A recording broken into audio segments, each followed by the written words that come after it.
Right? He came unto his own, and his own received him not. What is, all right? And his own received him not.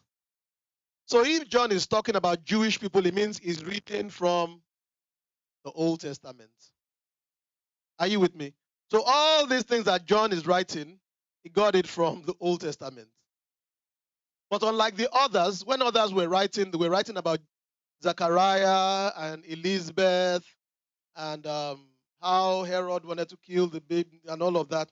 John cut all of that off and went directly explaining the Old Testament. That's why I said he came unto his own and his own received him not. Talking about the Jewish people, meaning that he's writing from the Old Testament. Do you understand that? All right? So John is writing from the Old Testament.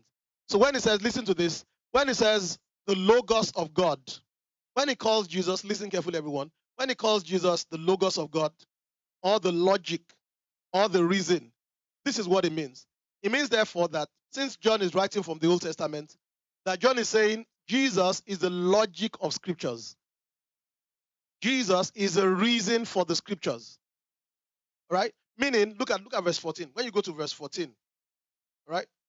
And the word was made flesh and dwelt among, that is, the word that we saw in John 1:1 became a human being. Right? The word logos we saw in John 1:1 became a human being. Okay? Which means, listen to this, the logic or the reason for the scriptures is God who became a man. I'll say that again. The logic or the reason for the scriptures is God who became man. Right? The logic or the reason of the Old Testament books, which we call the scriptures, which is what the New Testament is based on, is the man like God. The man like God. That is God who became a man. God who became a human being. Right? So, I said, we now have the capacity in our time to understand the things of God. That's why we're teaching this. Right? So we have the capacity to understand the things that the people in the days of Jesus could not understand because they did not have the Spirit. They could have believed, right? They could have believed. And that's why Jesus called them fools. And that's why when you study further, you find out that the prophets that were prophesying in the Old Testament, they themselves did not fully understand what they were prophesying. They believed in what they were prophesying, but they didn't understand it. And that's something for you to chew on. Praise the Lord. But listen to this. So the reason for the Old Testament books is God who became a man. The logic of the scriptures. That's what that logos means. It means the reason behind the Old Testament is God becoming a man. All right? And we see it. We see it in Isaiah 7. Let's go to Isaiah 7:14. Let's go to Isaiah 7:14. Isaiah 7 verse 14. And it says, therefore the Lord himself, are you there? Wait for you a bit.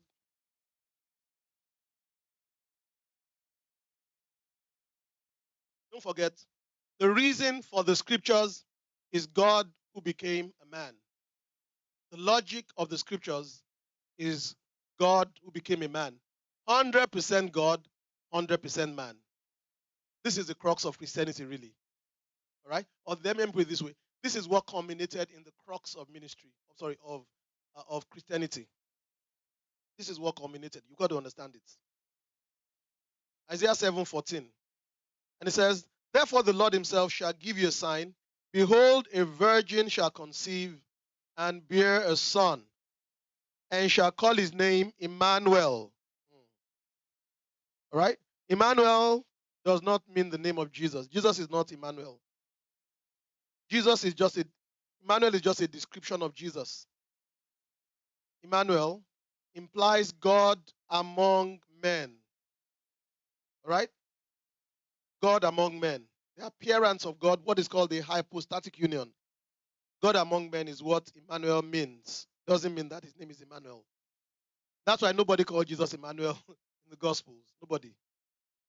All right? Therefore the Lord himself shall give you a sign. Behold, the virgin shall conceive. So this is a prophecy of the incarnation. Are you with me? Incarnation means a change in form. When a being takes on the form of another being, it is called incarnation. Come on, say incarnation. The descent of deity into humanity is incarnation. Right? That's the miracle of Christ. God became a human being. He wasn't trying to become a human being. He wasn't forming or faking to become a human being. He wasn't trying to behave like a human being. He became a human being. 100% God, 100% man. Right? God became a man. Look at it. Therefore, the Lord himself shall give you a sign. Behold, a virgin shall conceive and bear a son.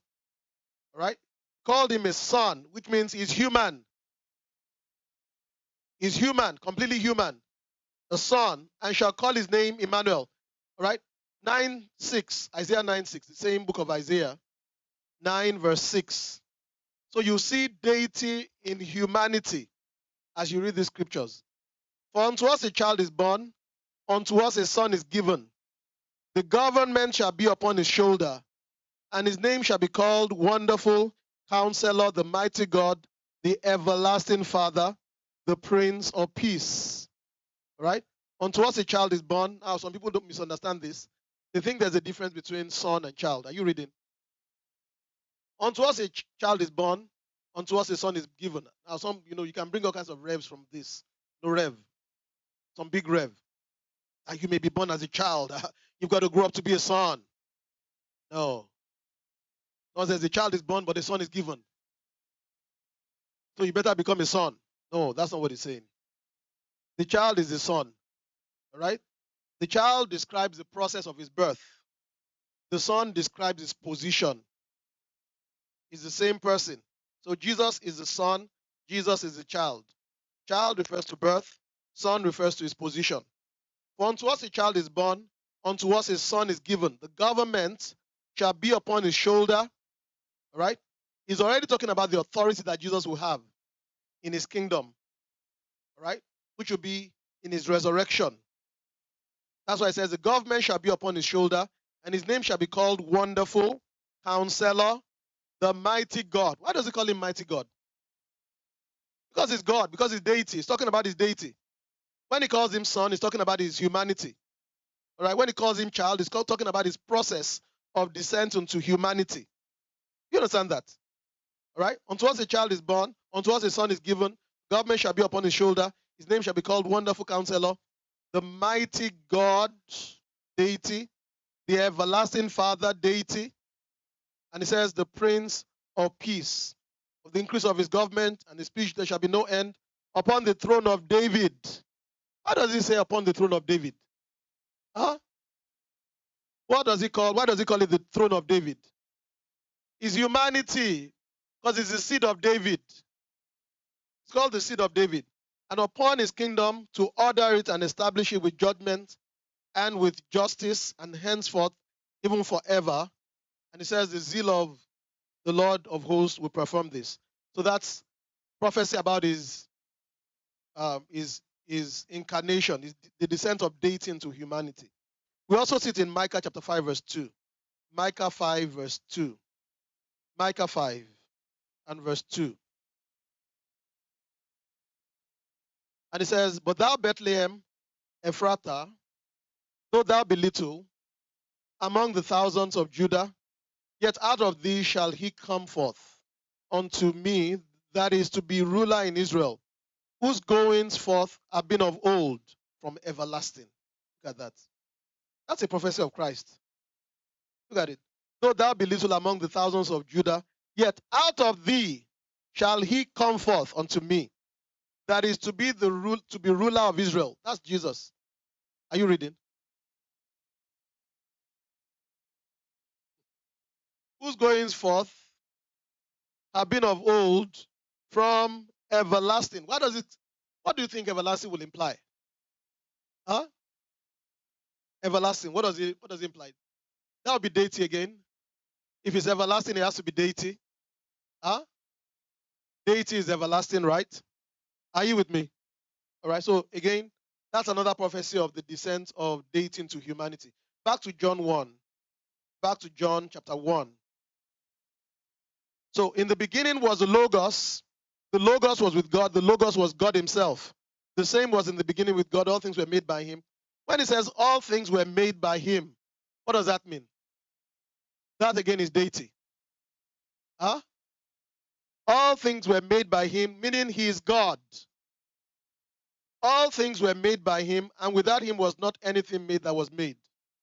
All right, so that's God. Because if you create, then you're God. If you were created, you are not God. All right? If you were created, you are not God. Verse 14. And the word was made flesh, and it says, and dwelt among us, and we beheld his glory as of the only begotten of the Father, full of grace and truth. All right? So the word was made flesh means the word became a human being. And it says, and dwelt among us, right? And we beheld his glory. What is the glory here? What is the glory here? So there was a glory in his incarnation. He's talking about his incarnation here. The glory of what? Of the only begotten of the Father. Okay? Now, listen to this. When Jesus is called the Son, let me start talking about this. Get somewhere. When Jesus is referred to as a son in two different ways. Right? Jesus is a son. Right? He's referred to as a son in two ways. In his incarnation, he's a son. Right? And then in his resurrection, he's also called his son. Okay? He's called a son in two ways. Begotten. And that's the word monogenes. So in incarnation, Jesus is called monogenes. That is the word begotten. He became only child. Let's look at the other places it was used.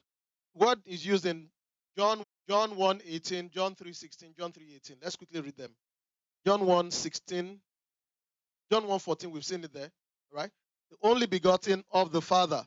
That is, the Father begat him. Now, but before we read those texts, let's pause a little bit. Just pause and look in my direction. Now, you need to understand something, that Jesus is called the seed of David. It's called the seed of Abraham. Now, let me show you some text there. Matthew 1. Matthew 1. Matthew 1:1.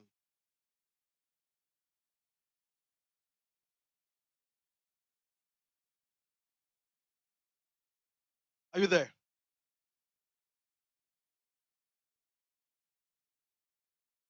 All right. Mm-mm. And it says the book of the generation of Jesus Christ, the son of what? David, the son of. Why is he called the son of David and Abraham? Now, think about it. If Jesus is the son of David, does it mean that Jesus carries the DNA of man? Why is he called the son of David? Huh?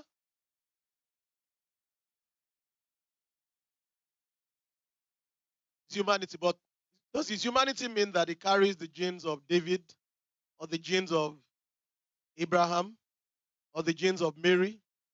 Now, if you carry the sins of any of the genes of those people, then there's a problem. There may be a problem. But let's leave that for now.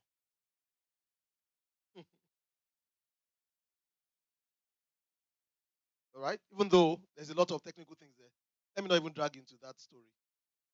A lot of technical things. Mikata Sata. Like, many thoughts are running through my mind, but let me leave it. All right. All right, all right, all right. So think about this. Now, he calls him the son of David, the son of Abraham. Now,